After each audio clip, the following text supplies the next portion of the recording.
welcome sa ating lahat. Tatawagin ko yung speaker natin para maibahagi niya sa atin ang kanyang aral sa buhay, pati ang mga karanasan niya na natutunan niya sa buhay.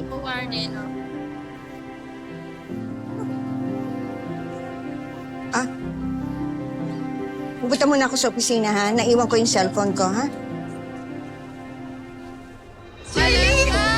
Princess namin! Hello, Vanessa. Hello, hello! Alpha. Hello po! Raymond, asawa ko. Ay, Hello po. magandang araw Hello po. po. Hello.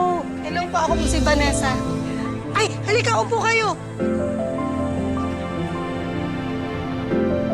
Ayan, dito po, oh.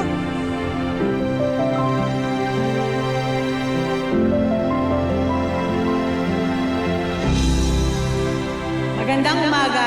Ngayon ay magbibigay ako ng talumpati tungkol sa pagpapatawad. Ang pagpapatawad sa isang tao para sa mga pagkakamali. Ang pagkakamali o kung ano ang kaakibat ng pagpapatawad. Maraming tao ang nagkakamali sa atin. Sinasaktan nila tayo, sinasabihan ng mga kasinungalingan, at niloloko pa nga nila tayo. Maaaring ito ay isang miyembro ng pamilya, isang kaibigan, o isang estranghero. Kung ano man ito, kung ano ang ginawa nila sa atin, hindi na magbabago. Limitado tayo para magpatawad.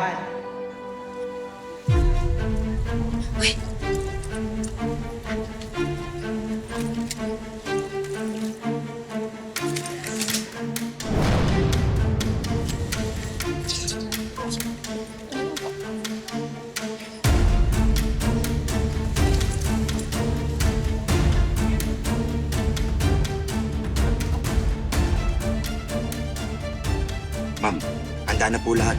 Tara na.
Hayop ka, Divina!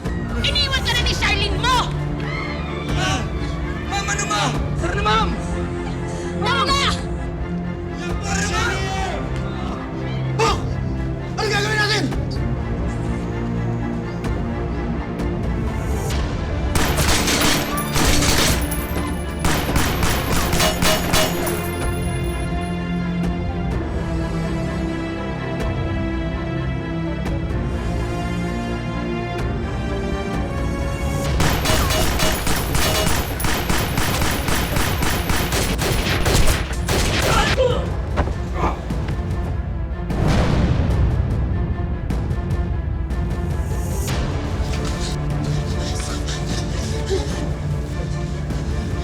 Doon tayo.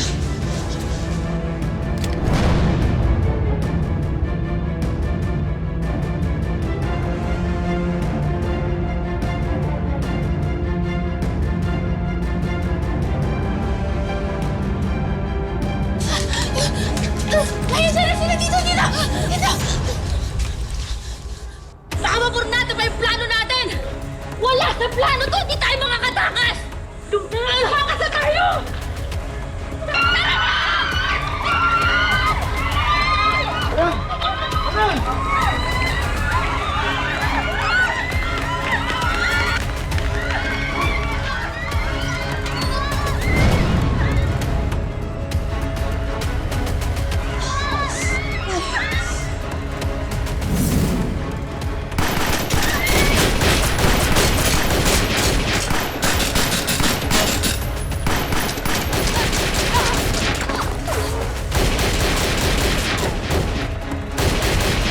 Tara!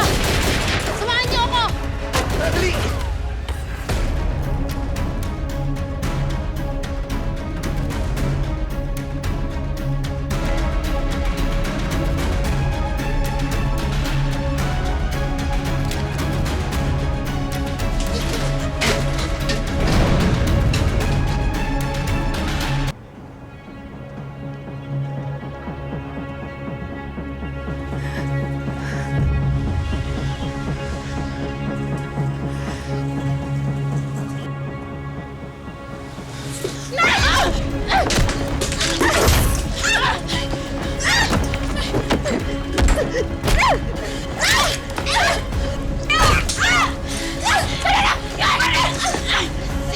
Huwag ka nang tumabuhan!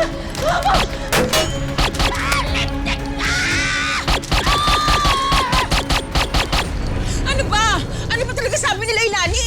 Yun na nga po, may hostage taking na nangyari sa Paraluman City Jail. Nandun po sila, Princess. Naku, kailangan makarating kagad tayo ng City Jail. Diyos ko, huwag niyo po pabayaan mapahamak sila, Princess!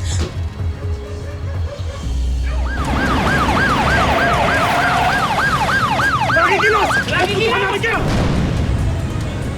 Huwag ka na magkakalumaba pa! Tama!